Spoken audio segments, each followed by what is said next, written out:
So for our second keynote of this morning, I'd like to welcome Mr. Joe Kiani, who will speak about what needs to be done to improve patient safety. Mr. Kiani is the founder of the Patient Safety Movement Foundation, the CEO of Massimo, and since 2021, he serves as the President's Council of Advisors on Science and Technology to President Joe Biden. Mr. Kiani, please.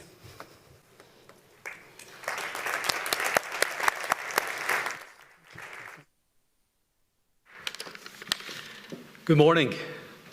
It's a pleasure and an honor to be with you here today. I want to thank President Montreux for being, I think, the first sitting president to host a meeting on patient safety. It's quite incredible. I also want to thank Dr. Tedros for his inspirational leadership in helping all of us around the world in whatever crisis we're in, and for his leadership on patient safety. To have WHO pick this mantle up to improve patient safety around the world has been wonderful. He has many wonderful colleagues like Dr. Neelam, who's helped him a great deal, and I thank her for her tireless efforts. I also want to thank President Bill Clinton, who's been with me every step of the way with the Patient Safety Movement Foundation since we began 10 years ago in 2013. And then Vice President Joe Biden, who did everything he could to improve patient safety with the Affordable Care Act and came to a couple of our summits. And now as president, he has asked the President's Council of Advisors in Science and Technology to give him actions he can take to improve patient safety. I also want to thank you all for coming as ministers of health. I had the wonderful pleasure to speak with some of you last night and to see your dedication and your commitment to safety. It's incredible. My own colleagues, Dr. Mike Durkin, Dr. Mike Ramsey at the Patient Safety Movement Foundation, for what they're doing every day to improve patient safety. I am here to tell you a little bit about my story, but then end with what I would recommend we all do to improve patient safety. I truly believe action out of kindness is the most important thing we can do, and it's the opposite of apathy. My own journey, after I started the Patient Safety Movement Foundation, I was asked to sit on the board of Children's Hospital of Orange County.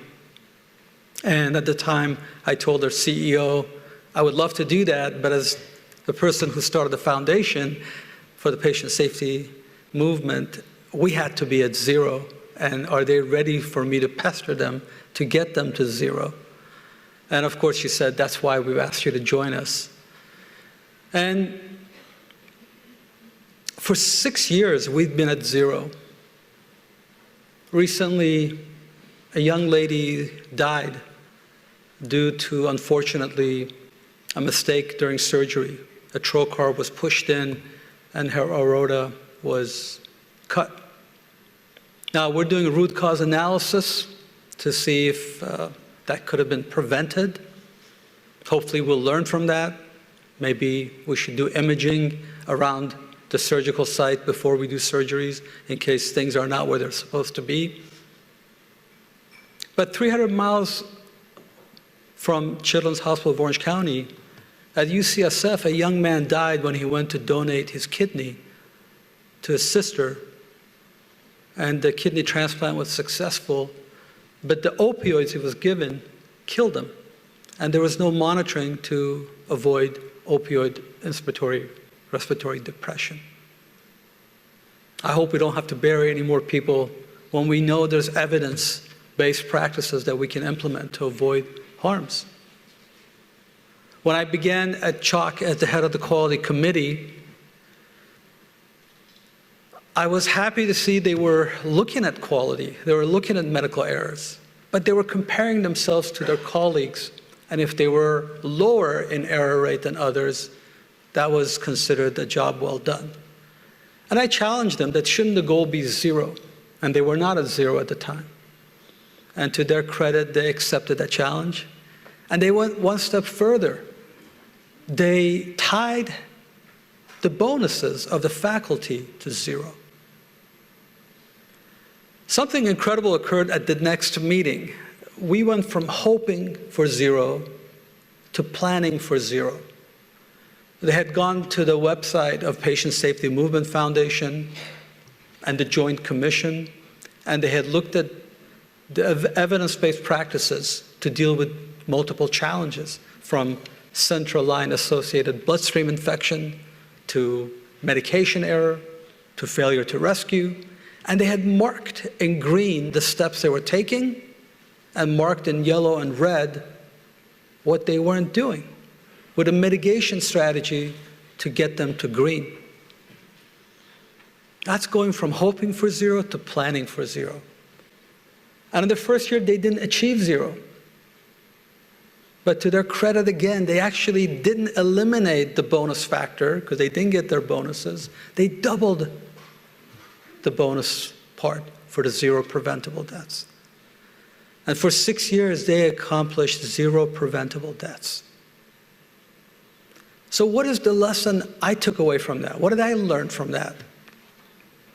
Number one, if we're going to have a sustainable patient safety mission, and I couldn't agree more with Dr. Tedros that we need not just access to healthcare, it has to be safe, it has to be dignified. So care is safety. But to get there, what do we have to do? We have to create self-governing actions. Well, number one in that is transparency.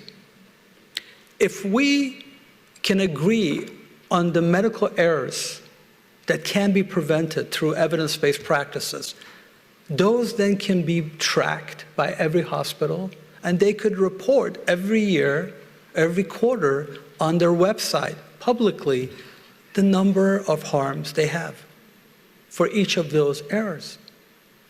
And each country, you can create your own list if you like.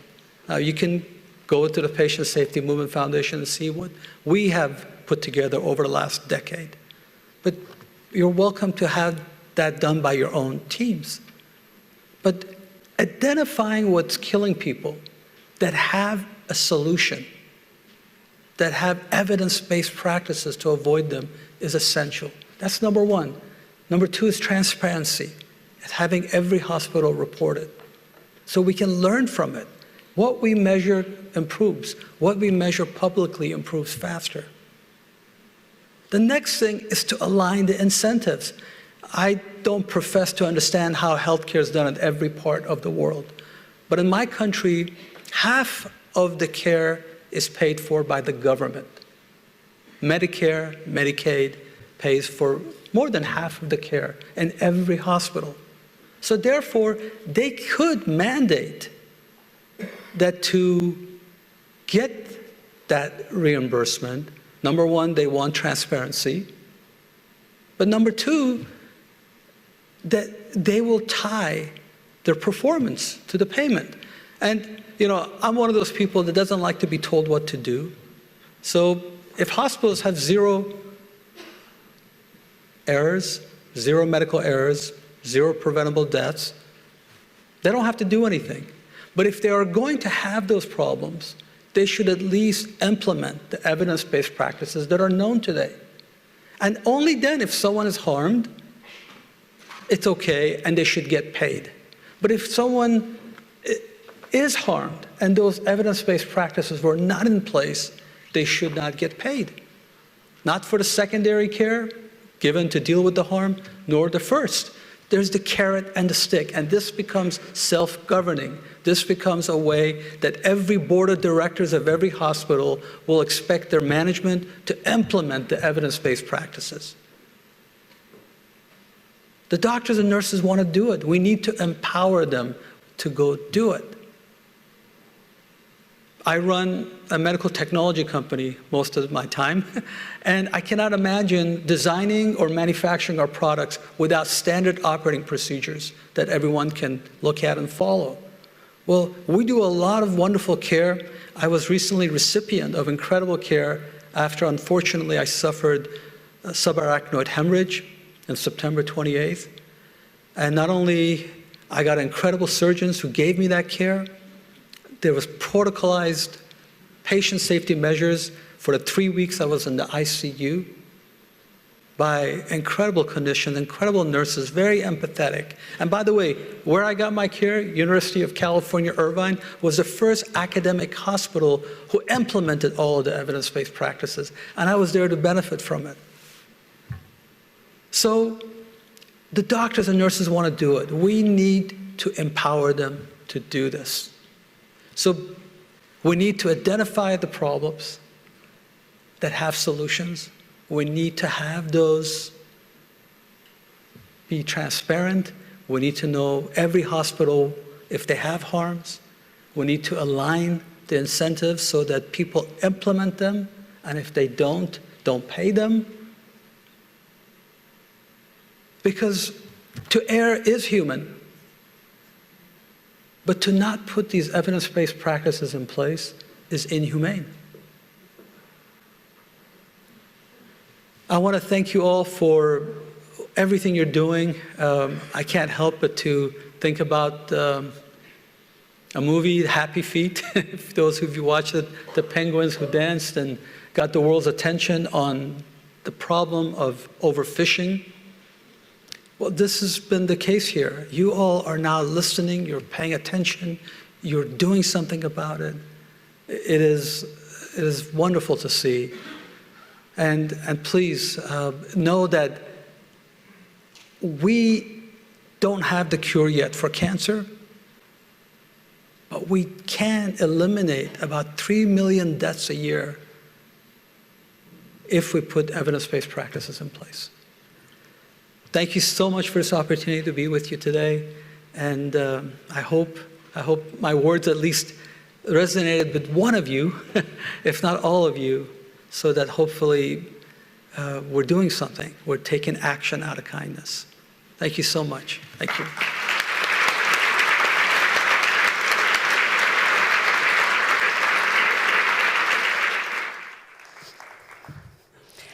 Action out of kindness. Fantastic closing statement. Taken to heart. So, thank you, Mr. Kiani.